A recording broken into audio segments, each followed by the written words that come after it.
all, welcome to the presentation series We Will Overcome. This program is organized by Department of Physics, Sacred College, Tevera, under the guidance of Dr. Pius Augustine, Assistant Professor, Department of Physics, Sacred College, Tevera. Today's lecture is presented by Snitha Vinod K, Jewel Hananjisen and myself, Vivek Krishna. So, the topic under discussion is a very familiar one to all of us. We have been introduced to this topic since high school and find various applications in our day-to-day life. The topic is mode of heat transfer and heat exchangers. The presentation is divided into 3 lectures consisting of total 5 topics as listed here. In this lecture, we will be dealing with heat transfer, conduction and convection. In this lecture, we will be having an introductory part which will be handled by myself. Conduction will be taken by Snitha Vinod K. And convection will be dealt by Jewel Hananjisen. Without further ado, let's move to our topic. Heat transfer. Before discussing what is heat transfer, let's first discuss what actually heat is. By definition, heat is that form of energy that causes difference in temperature. Usually, we use the term heat to express something that feels warm. According to science, heat is the flow of energy from a warmer to a cooler object, which occurs due to the movement of particles such as atom, molecule or ions. This transfer or flow due to the difference in temperature between two substances is called heat. Let us discuss what is heat transfer. It is the movement of heat from one substance or material to another. Now, let us dig deep into heat transfer and thermodynamics. Thermodynamics deals with equilibrium state. Study of heat transfer cannot be based on the principles of thermodynamics alone. However, the law of thermodynamics lays the framework for science of heat transfer. Different processes result in different amount of heat transfer and work. Heat transfer can predict how fast the equilibrium is achieved. For making the concept clear, here is an example. Cooling of a hot steel bar that is placed in a pail of water. Thermodynamics can predict the final equilibrium temperature of the system, but it does not specify the time to reach the equilibrium and also the temperature of the bar at the time before attaining equilibrium. Whereas by using heat transfer, we can predict the temperature of both the bar as well as the water as a function of time. Now we can discuss the significance of heat transfer. In general, heat transfer describes the flow of heat due to the temperature difference, subsequent temperature distribution and changes. It is an essential part of our day-to-day lives and often not even recognized as we go about with our life. Ordinary household appliances such as air conditioning system, freezer, water heater, iron box, etc. are some of the devices which make use of the principle of heat transfer. Energy efficient home can be minimized with a heat loss in winter and heat gain in summer is another good application. Thickness of insulation in walls and roof of houses, hot water or steam pipes are all made on the basis of this study. Likewise, we can cite a numerous example in our day-to-day life for heat transfer. Heat transfer, any or all of several kinds of phenomena considered as a mechanism that convey the energy and entropy from one location to another. The specific mechanisms are conduction, convection and radiation. This figure gives the idea of 3 mechanisms to some extent. Conduction is the transfer of heat or electric current from one substance to another by direct contact, and it is by this conduction the handle of the vessel becomes hot. Convection is the transfer of heat caused by the molecular motion, and it is due to this molecular motion the liquid in the vessel gets boiled. Radiation is nothing but the heat transmitted in the form of rays or waves or particles. Elaborated details on this will be coming. Conduction will be given by Snitha Vinod K and convection will be given by Jul Hanan Jisen. Over to Snitha. Thank you for watching. Hi everyone.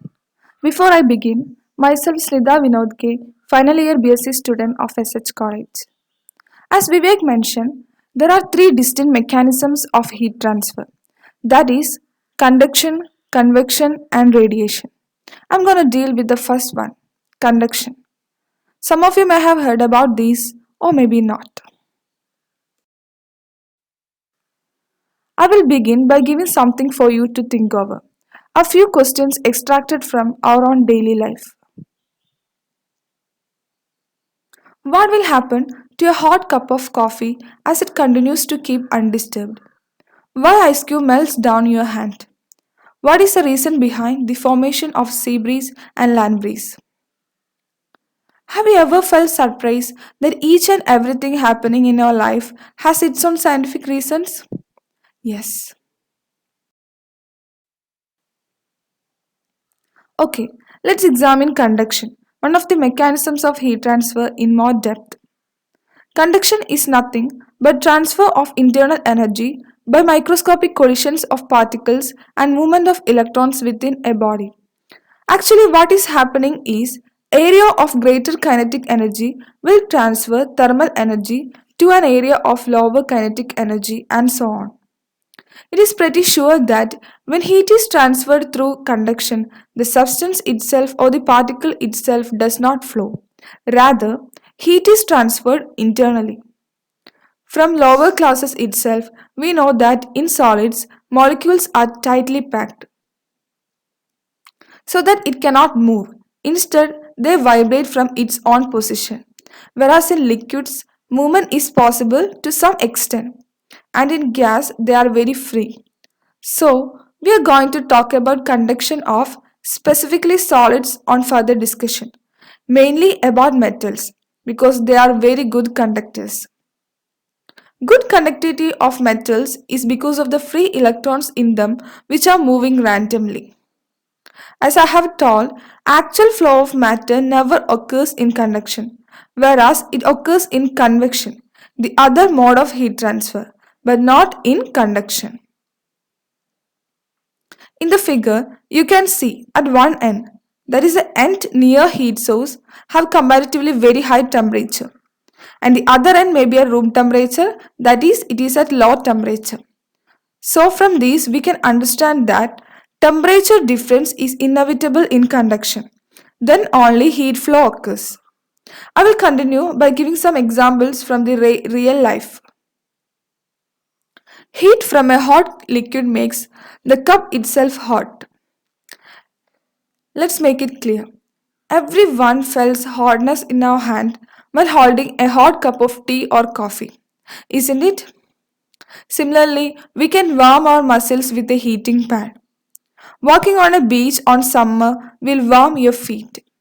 Yes, science is involved in each and everything. What we wear, use, apply, everything is consequence of advancement of science. It's almost impossible to overstate how many aspects of modern life are impacted by scientific knowledge. Let's move on to variable state and steady state. Look at the figure. What you can see? A conductor, a metal rod. It can be copper, aluminum, or any metal. Assume in order to prevent radiation, it is insulated and also it is currently at 0 degrees Celsius. When I started heating from one side, what will happen? Obviously, temperature starts rising. Energy of molecules near heat source increases. Gradually, they hit other ones and transfer energy and so on. And temperature will be as shown in the figure. That is 30 degrees Celsius, 20 degrees Celsius, 10 degrees Celsius, 5 degrees Celsius correspondingly. That is the temperature decreases from one end to another.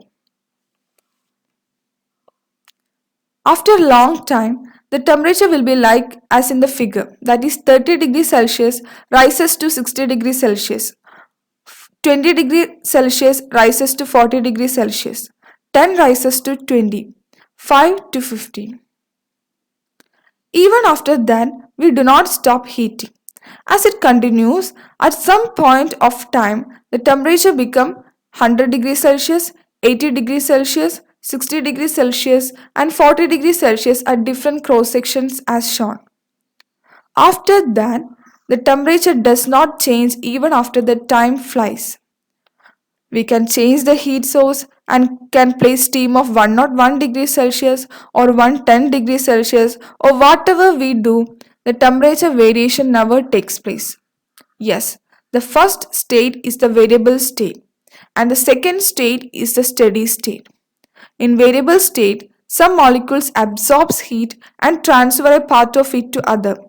That is, at each point the temperature changes along with time. The second one is steady state. After 100 degrees Celsius, the temperature do not rise further. That is, each cross section stops absorbing heat. How much heat given, it is simply transferring ahead. The temperature of whole rod is not same, but I have already mentioned that we need the temperature difference for the heat flow. Actually, what is happening here is how much heat is given as input, that much heat will be at the output. But initially that is not in the case of variable state. We almost make studies mainly on steady state because heat passing through each cross section will be same in steady state. That is what I have written there. dt by dt is equal to 0. That is, change of temperature with respect to time is 0. It is all about variable state and steady state, and we need this concept on next topic also. Amount of heat flows through a conductor in time t. For that we need a conductor. That is, as in the figure, a conductor of length L, cross-sectional area A, and also at one end the temperature is T1 and the other end it is T2. For time t, the heat flows through the conductor. Just remember one thing, that this whole thing happens in the steady state. If the amount of heat that flows in time is taken as Q, then we know that Q is proportional to A, because how much is the area, that much heat enters. And Q is proportional to T1 minus T2. What is T1 minus T2? It is a temperature difference. When temperature difference increases, heat flow will also increases. Q is directly proportional to T. More time allows more heat flow. Next comes the length. Q is directly proportional to 1 by L, or it is inversely proportional to the length. That is, when length increases, heat flow decreases. From this experimental setup, by removing the proportionality, we will get the heat conduction equation. That is, Q is equal to Ka T1 minus T2 into T, the whole divided by L, where K is called the thermal conductivity and Q is the amount of heat. We can substitute T1 minus T2 as delta T, as it both shows the temperature difference. Now let's dig deeper about thermal conductivity or coefficient of thermal conductivity. Coefficient of thermal conductivity. Thermal conductivity of a material is defined as the quantity of heat conducted normally per second through unit area of substance per unit temperature gradient. So far of the concern, what is temperature gradient? If dt is a small difference in temperature between two phases of the element separated by a very small distance dx, temperature gradient is dt by dx. Its SI unit is Kelvin per meter. Thermal conductivity has influence on climatology, meteorology, weathering, etc. because we can calculate the atmospheric dynamics using temperature difference on poles, equator, etc. Thermal conductivity is constant for a material, and also for different materials different will be the thermal conductivity. What will be the thermal conductivity of wood? One might know that wood does not conduct. But what about copper? Copper conducts fastly. So copper has good value of K. That's the point I'm coming to. When the value of thermal conductivity is high, conduction will be high. Unit of K will be joule per meter second degree Celsius, and we know that joule per second is watt. So unit can be written as watt per meter degree Celsius. That is all about coefficient of thermal conductivity. Next one is Wiedemann-Franz law. All good conductors of heat are also good conductors of electricity. On the basis of experiments on this, Wiedemann and Franz formulated an empirical law that is called Wiedemann-Franz law, and it states that ratio of thermal conductivity to electrical conductivity is constant for all metals at same temperature. It also suggests that same agent-free electron is responsible for both thermal and electrical conduction in metals. Scientist Lorentz extended the law as the ratio of thermal conductivity to electrical conductivity is directly proportional to the thermodynamics temperature. That is depicted as lambda by sigma is directly proportional to T, where lambda is the thermal conductivity, sigma is electrical conductivity, and the T is represented by thermodynamics temperature. That can be written as lambda by sigma T equal to a constant. Further studies on these were made by Drude, Lee, Sommerfeld, etc. Next one is resistance, the opposition to the flow of heat or conduction. Thermal resistance is a heat property and a measurement of temperature difference by which an object resists heat flow. It determines the heat insulation property of a textile material. Higher the thermal resistance, lower is the heat loss. Cotton fabrics are common heat resistant fabrics that are used. And we also use typical coatings such as silicone, ceramics, etc. And if K is thermal conductivity and A is the area of cross section and X is represented the thickness, then thermal resistance R will be equal to X by Ka. Since K and A are directly proportional to the amount of heat flow, that is Q, as I mentioned in earlier slide, obviously K and A will be inversely proportional to resistance. It is all about resistance. Now let's see what are its different types. Types of resistance. With reference to direction of heat flow, there is resistance in series and as well as parallel. In case of series, if one solid is placed in series with another solid so that heat must pass through both of these, resistance to flow of heat will be greater than it would be for one of the solids alone. Whereas in case of parallel, when resistance are in parallel, total amount of heat transfer is equal to the sum of heat transfer by all individual resistance in the same time of period. To wrap up, conduction is one of the mechanisms of heat flow and has great influence in our day-to-day life. And we also discussed about the resistance and its types. Jewel Hanan Jisan will be handling about convection, the other mode of heat transfer. Over to Jewel. Thank you guys for watching. Hello everyone, myself Jewel Hananjisan. Next, we will discuss about convection. You may have noticed that if you leave a cup of hot coffee on a table, it gets cold in some time. This is because heat is lost to the surroundings. Thus, heat transfer is the transfer of heat or thermal energy between physical systems. So, when there is a temperature difference between two bodies, heat is transferred from the hot body to the colder body. There are three common modes of heat transfer: conduction, convection, and radiation. Here we will discuss about heat transfer through convection. What is convection? Convection is the process of heat transfer by the bulk movement of molecules within fluids such as gases and liquids.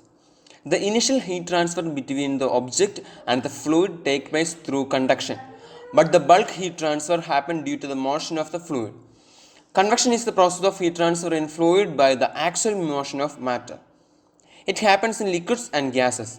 It may be natural or forced. It involves a bulk transfer of portion of the fluid. Okay, now we will discuss about how is heat transferred through convection. when a fluid is heated from the below, thermal expansion takes place.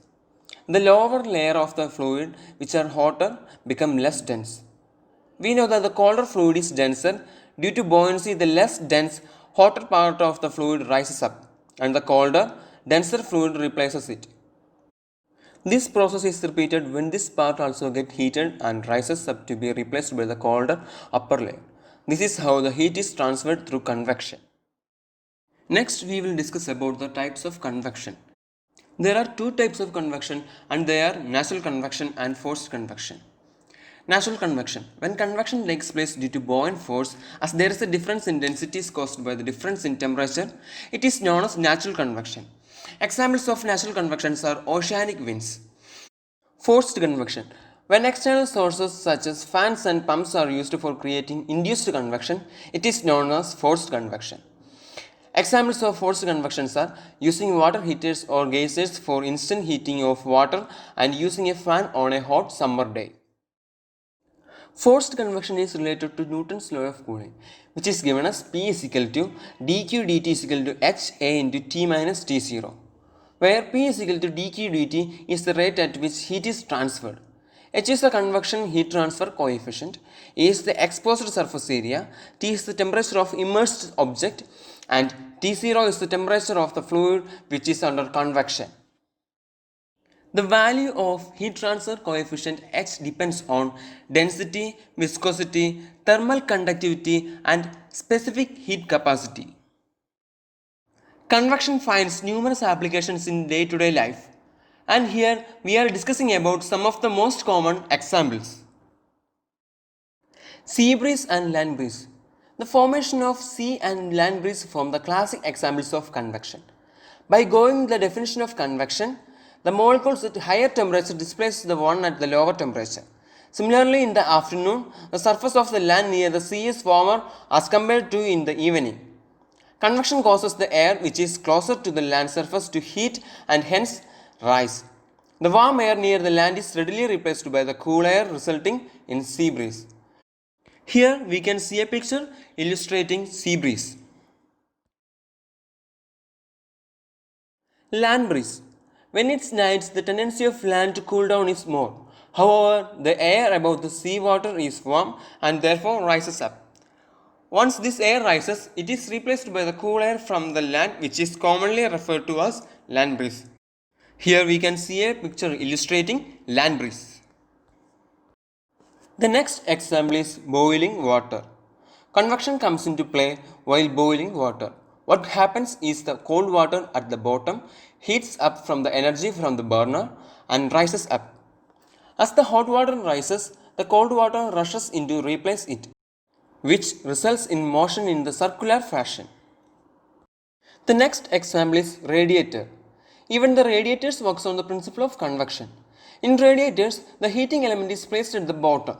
The cold air, being dense, sinks and it is taken into the radiator. It is warmed and released. The hot air replaces the gap left by the cold air. Therefore, a convection current is set up. The next example is refrigerator.